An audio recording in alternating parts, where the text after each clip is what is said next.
Welcome back to our afternoon program. I'm really excited about this program. And before we start our program, remember we always have a lesson. Now, the last two have been nature lessons, and this one's kind of a nature lesson, but it's more of an object lesson. See, this story today is about when I was younger again, and it's really more about my brother. Now, my brother is a very wonderful man now, but he's had to learn some lessons in his life, just like all of us, right? Now, when he was younger, we had a barn. We had a big barn out on our property, and this barn had lots of different things in it.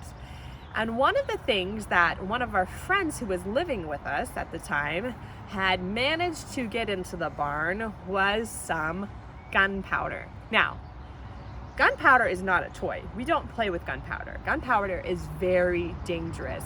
And my parents had told us don't play with the gunpowder because gunpowder, what a lot of people, a lot of children especially, may not understand is that gunpowder can be sometimes really tricky. And, but not only is it tricky, we'll get to that later, it's very, very explosive, which is why they use them in guns. And so when gunpowder explodes, it can do a lot of damage. So my mom and dad had said, don't play with the gunpowder. Well, one day our friend who was living with us and my sister, decided, it's okay, we'll just look at the gunpowder. We'll just go and see what it's doing. We'll just see how it is. And my brother said, oh, can I come along too? And my sister was like, okay, well, I guess maybe you can come. Now, mind you, remember, mom and dad had said, no, you shouldn't do this. Well, my sister said, well, it's okay, just don't tell mom and dad. Now, never, ever, ever do that to your siblings. You don't ever want to say, don't tell mom and dad, because it's important that we tell our parents things, and it's also important that we don't disobey, right? If somebody says, don't tell your mom and dad, the first thing you should do is think, I should probably tell my mom and dad, because this is probably something I shouldn't be doing. Well, unfortunately, they didn't tell my mom and dad, and out they went to the barn. And when they got to the barn, there was the gunpowder, and they were looking at it, and they said, oh man, but wouldn't it be cool if we lit this gunpowder? Do you think that was really cool? No, that was not wise. That was not smart, was it? Well, my sister thought, oh, it'd be cool, but I don't know. Well, our friend, who really wasn't a good friend, were they? A good friend would say, no, we need to obey your parents and not do this, right? But he wasn't a very good friend, was he? He said, it's okay, we'll just light it. Well, he said, you got to stand back though, because he knew it was dangerous. He said, you got to stand back. So everybody stood back, and then he put something and somehow maybe a little thing to get to the fire. And I'm not sure exactly what happened, but somehow he tried to light it. And it wouldn't light, because when gunpowder, remember I said gunpowder is a little tricky? Well, when gunpowder is wet, it doesn't really light well. And but then it dries out, and then it will explode, right? Well, that's why it's tricky. Well, he put it over there, and he said, it's not going. My brother, remember, my sister should have told my brother, no, we're not going to do this. But she said, come along, don't tell my parents. But my brother, he went over, and he thought, oh, I'll get close since it's not lighting. He got really cute, got closer and closer and closer and closer and closer. Boom! Right in his face! And it exploded right in his face, and it singed his eyebrows, and it really hurt, and he started crying, of course, and it really hurt. And my sister said, oh no! And they quickly took my brother, and they ran as fast as they could to get my mom and dad, because now they wanted to tell mom and dad because he was really hurt. And you know what? He could have been really hurt worse. Thankfully, it was just his eyebrows that got hurt, and he didn't get blinded, and his face didn't get scarred forever, and he was okay. But if they had listened to my parents, would that have even happened? Would he have even been hurt at all? No. Listening to our parents is important, but not only that, sometimes we think we're safe to do something that they've told us not to do. And we think, oh, it's okay. We can do this. We can go and do it. It's not going to hurt me. And we might get closer and closer, just like my brother did to that powder. And we think, oh, it's okay. I'll just do this. No, I'll just do this. And I'll just do this. And you know what the devil likes to do? He likes to get us right into the worst part of sin and do just naughty things, and then suddenly, boom, and then we realize that we're stuck. But you know who can save us? Just like my sister picked up my brother and took him to my parents, Jesus can save us. And he says, nope, I'll help you. But you know what? Why would we even want to go and do that thing in the first place that could hurt us, right? So let's ask Jesus throughout this day to help us to not even get close, to not even go near, to not even go into the barn, as it were, of sin, and just stay all the way away and be obedient to Jesus and to our parents, shall we? Now, we'll have a prayer at the end of this to ask him, and we're going to go on to our activities right now. But I want you to be thinking about that story, especially today, and ask Jesus to help you. Welcome back to another health segment. I'm Dr. Nelson, and I'm so excited that each of you have joined us at this kids camp meeting. Today, we have another important doctor that we're going to meet. Benjamin is going to be introducing us to Dr. Water, and we're going to find out why Dr. Water is so vital for your health. Hi, Dr. Water. Hi. I have some questions for you today. Sure, go ahead. Why is it so important that I drink this water? Great question. Did you know all living things need water to survive? We are mostly made of water. We are about 70% water. Water helps regulate our temperature. It boosts our immune system. It helps with our digestion, and it provides a cushion for our joints, and it cleans out the waste from our body. Okay. Every cell in our body needs water. My next question is, how much water does a kid like me need to stay healthy? Well, it actually depends upon your age, your size, your overall health, your activity level, and the weather outside, how hot and how humid it is.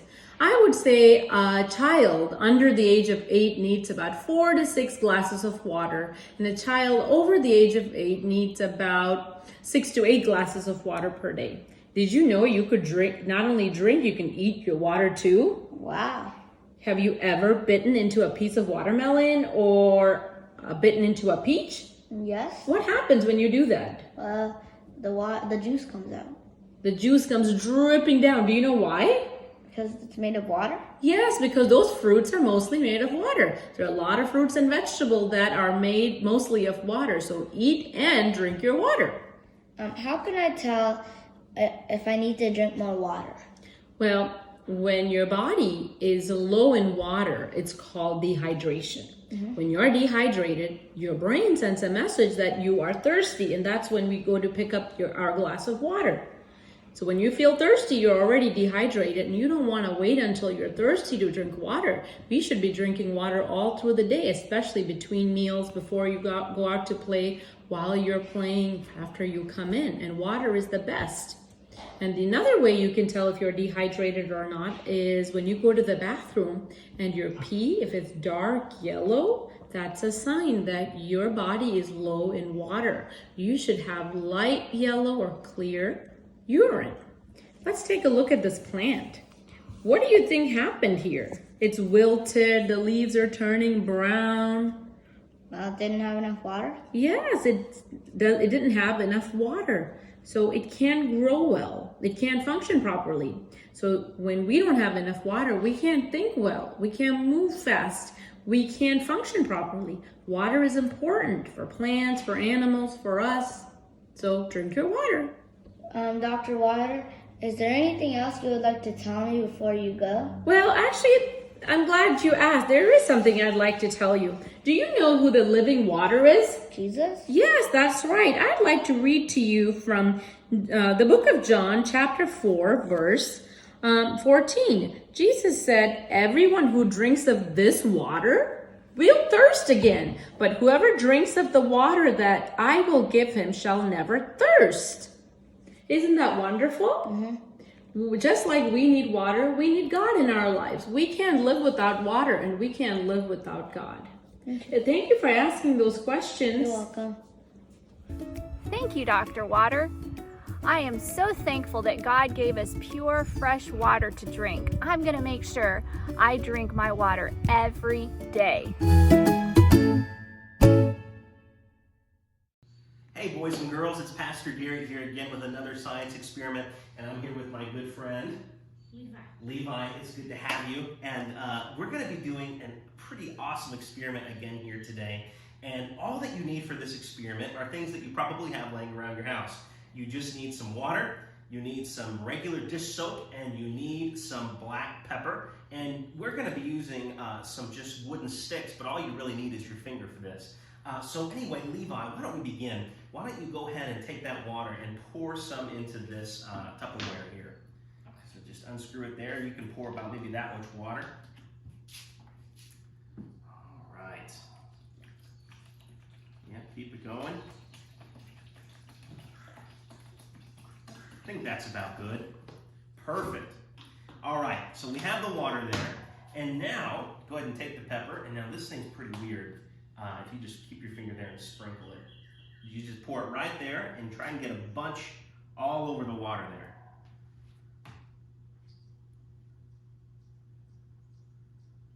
There you go. Now it's coming.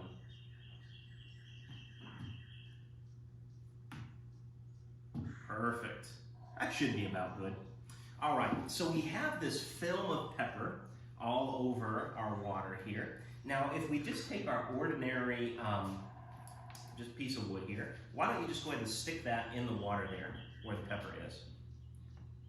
Okay, just like normal, right? There's nothing happening. Just like sticking a piece of, just putting wood into a bunch of water there. But what's amazing is this, all you need is just a little bit of this dish soap, and let's go ahead and put it on this end of this stick here.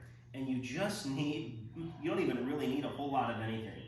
Just that dab, that's all you need. And why don't you rub it on there with your other finger? Yeah, there you go. Just kind of put it on the end. Now before, when we put that in, it did nothing. But now, why don't you put that one in and we see what happens. Look at that. Look at that. So now that you have that in, all the pepper immediately did what?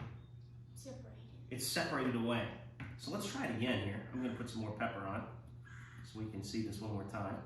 So again, with just a normal stick, nothing. But with this stick, so there's something about the structure of the soap and the pepper there that when you put the soap next to the pepper, it just automatically separates. It's almost like a magnet, right? Mm-hmm. Now, what do you think is a good spiritual lesson that we can learn from this? That's a really pointed question. I didn't give you any time to think about it. You know, in the book of Isaiah, there's a verse that says, sin separates us from who? God. Sin separates us from God, doesn't it? You know, sometimes when we sin, does God ever want to leave us or forsake us? No. He doesn't. But God can't look at sin. God can't look upon it. And God wants to be around us. He wants to fill our life.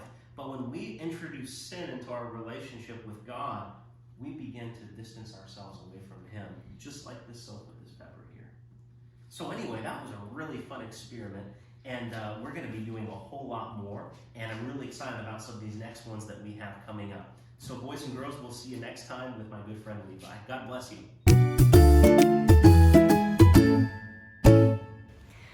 Welcome, kids! I'm so glad to see you today. I can't wait to get moving. Welcome to the exercise segment of our Kids Health Program. Let's see what we have in store today. Alrighty, it's time to guess the exercise. What am I? I am fun to play inside on a rainy day. Someone starts me by counting. Shh, stay very quiet and hope no one sees you. Have you guessed what I am? That's right, I'm hide and seek. Let's join Amy and Michael as they play hide and seek. 3, 4, 5, 6, 7, 8, 10, 12.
why don't you take 5 minutes to play hide and seek as well? The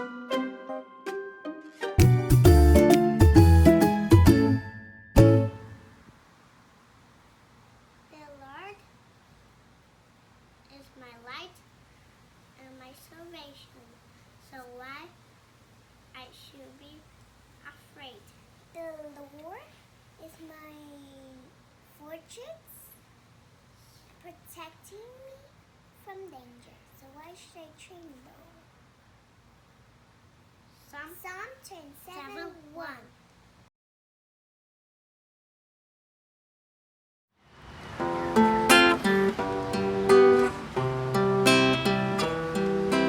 Call upon me in the day of trouble. Call upon me in the day of trouble. I will deliver you, and you shall glorify me. Psalm 50:15. Our program is over for today, except for, what do we have tonight? Our story time, so don't forget to check in for that. Let's have a prayer and ask Jesus to help us today to be obedient and kind. Our Father in heaven, thank you so much for this time together. I pray that you will help us today to be obedient and kind, and not just today, but throughout our lives, to obey our parents, to obey you, Jesus, and to also be kind to others around us. We love you, and bless us today and keep us safe. We love you in Jesus' name. Amen. Don't forget, tomorrow is another program, so come and join us again tomorrow.